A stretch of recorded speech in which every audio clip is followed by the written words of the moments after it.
Let's see what we got in today. Still working on that old homemade clock. All right. And we got a box here. Let me back this off a little bit. Hey, just got this box from FedEx. It's an old clock case, an old Waterbury Clock Case. I'm going to open it up, and we're going to take the movement and the old Waterbury face that came with that homemade clock I was working on earlier, and clean this case up and install it in this case. It should be pretty nice. I got the box open, and as you can see, it's very well packed. Got the bubble wrap, got the paper, and appears to be we're getting to the clock case.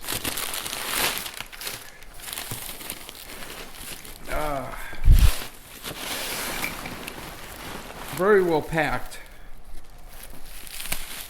I've made several purchases from this guy on eBay, and he's always came through, and he's okay in my book.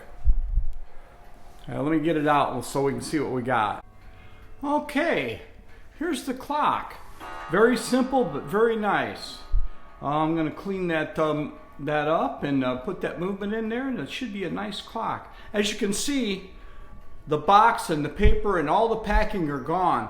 And fellas, if you're collecting clocks, one of the most important things is when you're collecting clocks is to get rid of the evidence before the wife gets home from work.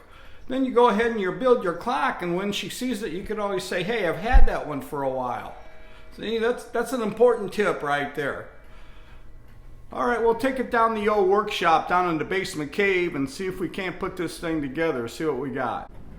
Okay, I've got the clock case down here in the old workshop, and the one running in the middle, that's the one that I'm going to transfer the movement and everything over to this Waterbury clock. And also I have a really nice Waterbury Bezel dial, and it's got electric movement in it. I was just goofing around. But as this project started out, I bought a clock on Marketplace with that movement in it, but this was the clock. And as you can see, on further inspection, this is a homemade clock. This is some parts. You can see it's cut uneven. So I thought, oh, I'll get a Waterbury case and put it in there. I had this old case laying around, piece of it, and I took this base. This base from this clock came from this clock. So I found a Waterbury clock case that the face and the movement will fit in, so it's going to go in there, so I'll have that there. But you know what? After the fact, I am so sorry I took that homemade clock apart and didn't try to revive that clock right there. That was a mistake on my part. Well, somebody had taken the time to build this clock, and it's kind of like folk art in a way. And I should have cleaned it up and got it moving and put a glass in the door, and it would have been a homemade clock that I had in my collection. And I didn't throw the parts away. I might rebuild that clock, and I may just do that anyway. But anyway, let's get busy on this one here. I'm going to clean the clock case. Is not really, it's just got a little bit of stuff on it. I got to rub down a little bit and put some wax on it. I'm not going to try to restore the clock case because it's not in bad shape. It's got a nice glass, nice patina on that. And let's see what we can do. Oh, I wanted to mention, I buy clock parts off the eBay, and a lot of times I buy clock parts, and this is where this clock came through. And let me see if I can't butcher the name up. He's got an eBay store, Mateo Says. This guy has 100% positive feedback, and he has sold 18,000 items. So that's a pretty good record right there. And I bought plenty of parts from him, and he's always came through, and real good person to deal with. I'm just putting that out there. Oh, I'm coming along with this clock case. What I did was I started out. The finish wasn't all that bad on it, and so what I started out, I always use a little glass cleaner, sprayway, and a very fine steel wool. I spray it down. I take the steel wool, I rub it down all the way. Then I wipe the dirt off of it. Take the towel, take a paper towel, wipe it all down, get the glass cleaner off of it and everything. Then I go ahead and take my stain and I touch up all the spots on it. This one I couldn't cover right here. I tried a real dark stain right there and let it sit in, but and after I get that all done, I wipe it down, wipe the stain dry and everything. Then I use some Johnson paste wax on it. That's what's on there right now. I'm just about ready to finish putting the Johnson paste wax on the clock. As you can see, I don't know if you can tell from the first video I took or the first part of this video, but it's a lot lighter now. If the clock case comes in and it's real dark and if somebody has shellacked or varnished it through the years, I usually take the steel wool and I use, instead of glass cleaner, I'll use alcohol on it and I'll rub it down with alcohol, and you'll be surprised how the finish pops back out again and gets that black off. But yeah, some of these places in these old clocks, they're just dirt, just black. You need to take and rub that off of there. All right. Okay, I've got this old Waterbury clock case cleaned up, and right now I've got it coated with Johnson's paste wax. You know, this is good for, if you wear boots, this is good for to clean boots too, leather goods. Adjusted the latch for the door. It's a pretty nice little clock case. But I'm gonna let the wax set on it for a while. So you know what the next step is? Go upstairs and get a cup of coffee. So hey, you got time to run to the kitchen and get yourself a cup. That's what I'm gonna do. I'm gonna let this wax set, and then we're gonna buff it out. I'll let that wax dry, and I take that and my drill and I buff the case out. It's kind of like working on a used car, you know. Hey, I had a cup of coffee, and while we're waiting for this case, for the wax to dry on this case, let me show you one of the prettiest Waterbury clocks I have in my collection. Hold on.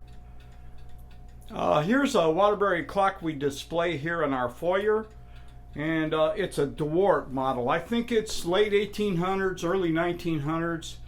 It keeps perfect time. I found this over at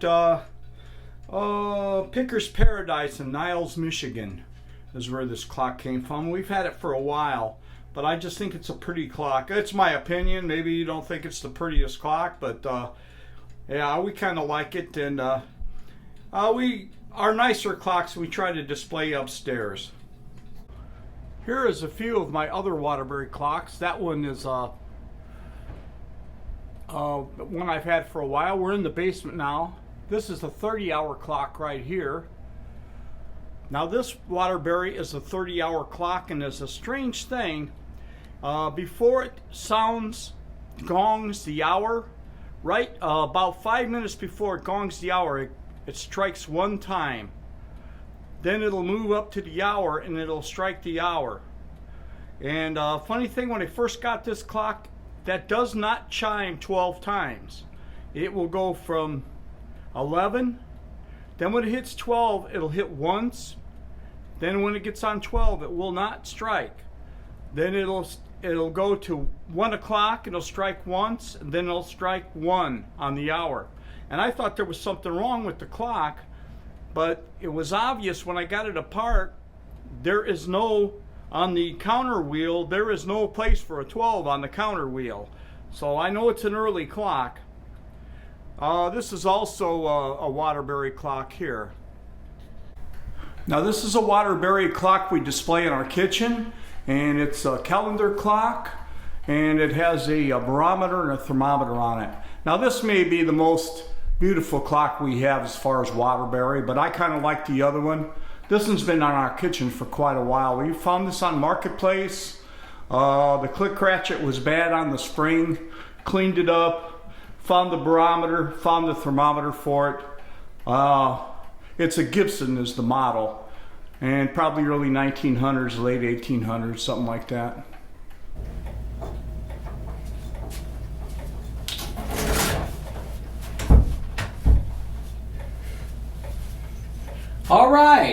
We're gonna buff this clock out, see what we got here. You ever try to, you have 50 of these around the house, a paint can opener, and when you get ready to paint or open the can, you nip and find one. I'll put that in there, I'll never know where it's at now. We'll just change the battery on the drill real quick, because it takes a lot of juice. I could use an electric drill on this, that'd probably make more sense, but I like to grab this one here. Seems to work pretty good.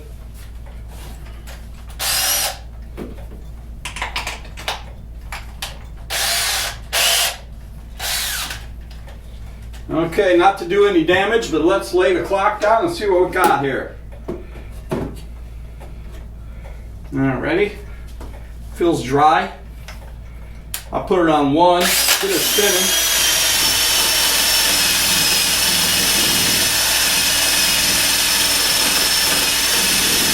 Just like working on a used car, you know? Well, you don't have to worry about tearing the antenna off.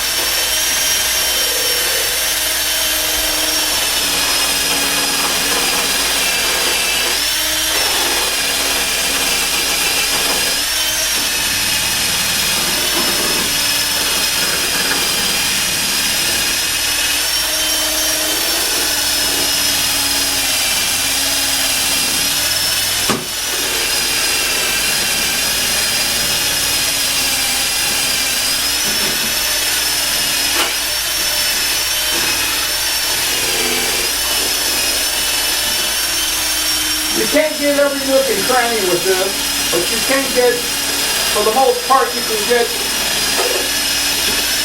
the door and the main parts of the clock and the base. The base, if you get the base, a nice luster on the base, it shows well. The clock shows well that way.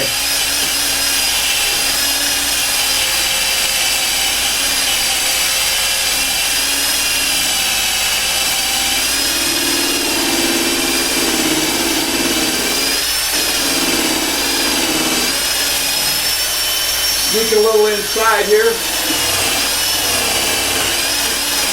up to the nooks and crannies of the clock right there.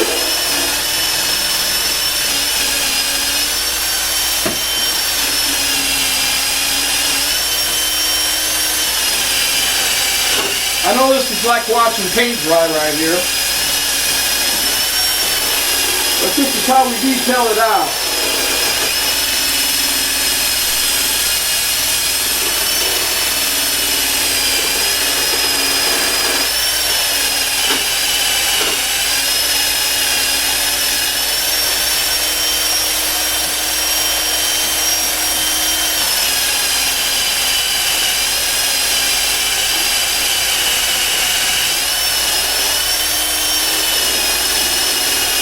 Well, one thing I want to show you while I'm doing this, if you get an old clock case or you get an old clock or whatever, see this label right here? Do not tear that off. Do not destroy the label. This one here is not in very good shape, but I did go under it, put some glue under it, and this is kind of important when you're collecting clocks. And yeah, leave that alone. I don't know why people tear those off.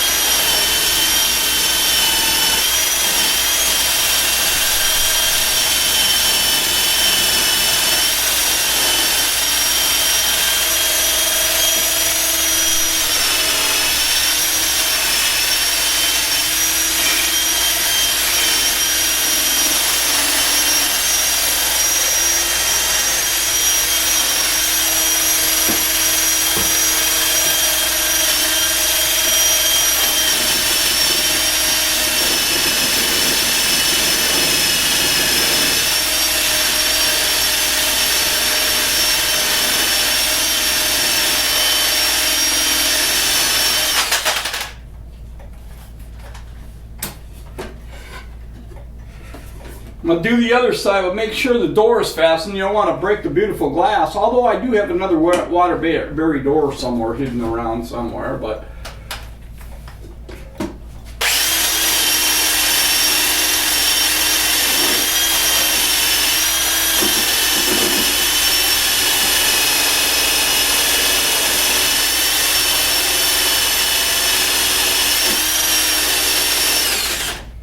Okay, I'm about done buffing this. I'm gonna go get a clean rag and finish it up with a clean rag. Be right back, don't go away.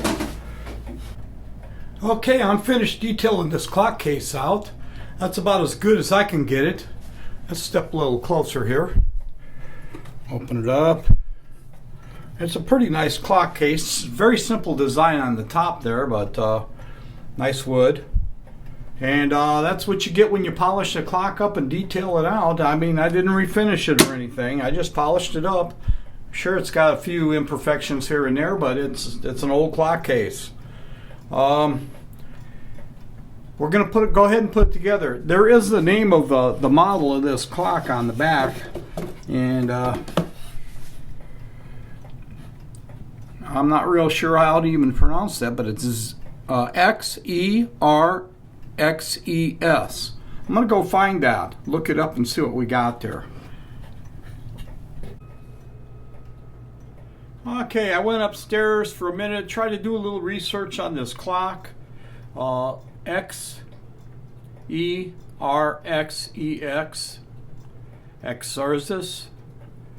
The only thing I could find is this label may have been from the late 1800s right here.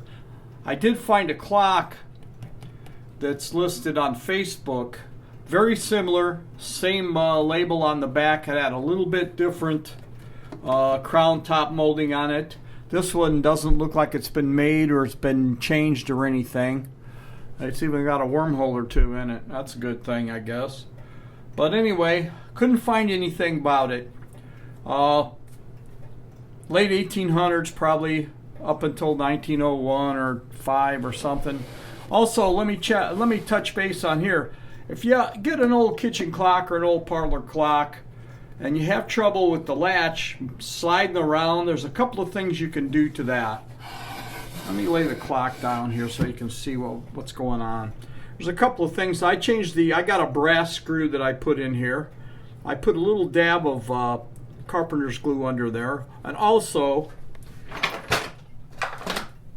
these corners right here. If you've got a latch that's got corners right there, just take a small pliers and ever so slightly just bend those corners down a little bit, and that kind of bites into the wood. Adjust this, screw it tight, and you shouldn't have any problems. Before you put a movement in your clock case, there's the movement laying there, you want to put the bezel on first. Put it with the screws and everything, and I'll show you why. I use this level here, okay? And as you can see, my table is level. It's right here. Okay, you take your level and you position your clock bezel. You can use a square too, but the way the clock is built and everything, the level is more convenient. The 3 and the 9, the broad, where the 3 and the 9 come together. Okay? Let's put that level right there. See what it says? You got to make sure your clock face is on the clock, square with the clock. Now we got a pretty good chance of the clock running, and the 12 is where it's supposed to be. Don't just do it by freehand or do it by eyesight. Measure it a little bit and put it on there. That way it's accurate. It looks a lot better. And then you don't have to worry about the beat on your clock and everything. All right, as you can see, I've got the 2 bottom screws into my movement. I take these oversized keys that I have, or sometimes I'll use my clock key set, and make sure everything is centered. You can get your clock key in there okay, and it's square with the clock. All right, now we're going to take the clock bezel back off, and put the 2 top screws in. Okay, I got the old Waterbury clock running. Started out with a homemade clock and with a movement and a Waterbury face, and found this Waterbury clock case on eBay, and let's set the time on it.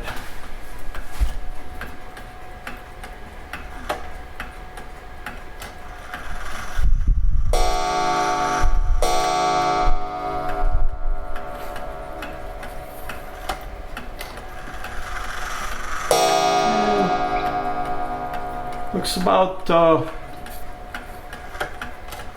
about 25 after 3.